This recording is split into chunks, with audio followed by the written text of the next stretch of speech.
What's up guys, it's Brad from Architect here. Today I'm going to be going through the third of 7 scene and compositing breakdowns of the new shots in our recently uploaded CityBuilder3d asset-based add-on trailer. As I've said before, these are merely scene and compositing breakdowns to show the workflow that I've been going through to create these shots, and they contain a lot of similar concepts within each one of them, but let's get started nonetheless. Alright, so here we are inside of Blender. This is the 3D scene setup that we use to create this shot. As you can see here on our right panel here, we have our camera view for our animation, and if we go through the timeline, we can see the camera is just pushing in here and tracking into the building in the center of our scene here. And in this shot, we again are using our cable cam cinematic movement rig here, as you can see, and the pan and tilt control is just pointing at the building in the center of our scene here. And if we go ahead and select it here, can actually see that the pan and tilt control is actually being animated to sort of tilt up as the shot goes on to just give a little bit more of a dynamic look for the shot, as well as the camera pushing in and tracking into the building here. Pretty basic camera setup here. As you can see, for the rest of our environment setup here, we have a sun side lighting our environment, and under the light tab, as you can see, we have it at a strength of 2.1, and then we warmed up the color a little bit for that sunlight feel. And then under the world properties, we've added a basic sky material to the scene and just kept the strength at 1 and left the turbidity and played around with a few of the settings here to get some ambient lighting that we like. For the background of this specific shot, we use the same background as the previous breakdown. It's simply a picture of Seoul, South Korea, and again, we've just used the images as planes option here to import it into the scene and kind of place it as our background to the scene, and then we've turned that image into an emission material so that it will just be in the background and light up our scene as if it were part of the world itself. Then we've also duplicated this same picture of Seoul and put it off to the side here as well to kind of create some ambient lights and reflections on the rest of our buildings here to get a little bit more realistic of an environment for our scene. As I said in the previous video, an HDRI of a city would work just as well, but sometimes it's nice to have a little bit more control over where your light is hitting your buildings. The buildings that we place specifically in our scene here are all from our Soviet large asset pack here in CityBuilder. As you can see, we've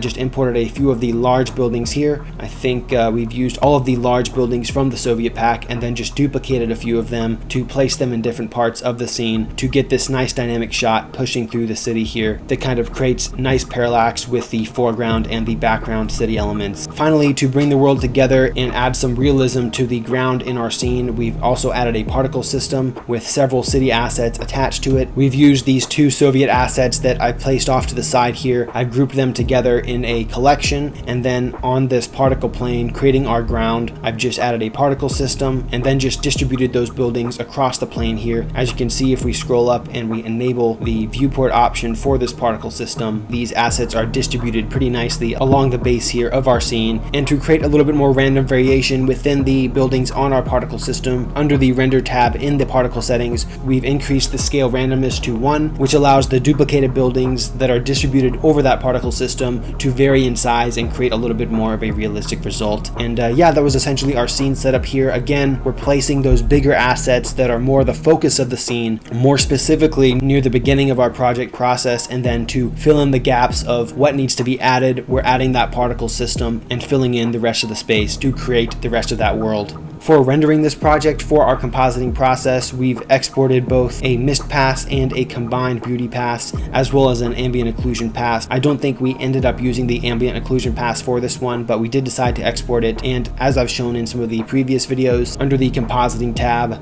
you can export your beauty pass to your composite, which is what we've done here, which will go to your file output in the file output tab here. And then you can export whichever other passes you want to have for your composite using the file output option here, which is what we've done for the mist pass. As you can see, we've just selected a folder to export our mist pass to as well, so that we can more seamlessly composite our scene. As always, I've exported in an OpenEXR file format with an alpha channel so that we could have good detail in our renders, and I've exported at 1080p resolution and rendered at 40 samples for our compositing passes.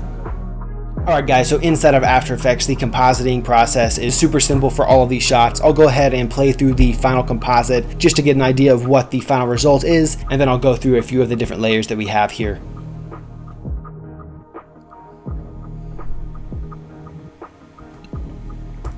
Alright, so that was our final composite here. This is honestly probably the shot I like the least of all of the new shots that we added to the trailer, mostly because once I rendered it out, I realized that I didn't really like the particle system distribution down here at the bottom. That said, I still think it was a pretty cool shot, and let's go ahead and go through the different layers here. So I'll go ahead and start with the first one. As you probably know, this is just the basic beauty pass right from Blender, combined beauty pass without anything added to it with our basic background skyline. Then the next one we added here, this is just our mist pass to procedurally add that mist and atmospheric fall off. As you can see, when we isolate it by itself and increase the opacity, you can see what it's doing here. The darker parts of the image are not as misty, and then it's adding more mist to the background that is much deeper into the distance. And what you can do here to control the amount of mist that you add is you can just change the opacity setting of the mist pass, and then you can actually, if you want to go a step further and mix the mist pass with the beauty pass in a little bit different way, what you can do is you can increase the opacity of the mist pass while actually decreasing the opacity of the beauty pass. And this is kind of what you would do inside of Blender when you add a mix node and combine these two different passes together in the Blender node compositor. It's kind of similar to what you would do there. But for this specific shot, I just kept the opacity of the beauty pass at 100%, and then I just slowly increased the opacity until I got it where I wanted it to be. I think it was around 14 originally. And after adding that mist pass, all we did was add a few atmosphere layers, just some live action stock footage of some atmosphere.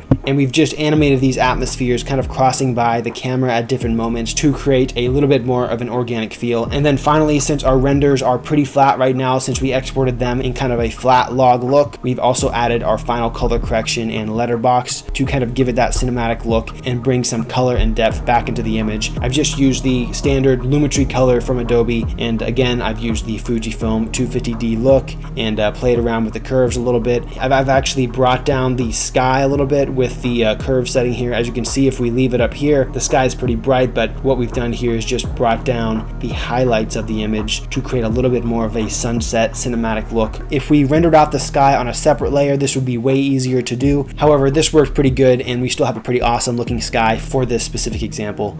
Anyways, guys, that's it for this video. I hope it was helpful. As always, feel free to leave any comments if you have any questions or suggestions in the comment section below. As I said at the beginning of the video, this is the third of 7 scene and compositing breakdowns of those new shots in our new CityBuilder3d asset-based add-on trailer. I hope you enjoy them. I know a lot of the concepts are super similar in each one, but hopefully you can draw something from the workflows to use in your own projects. I'll see you next time.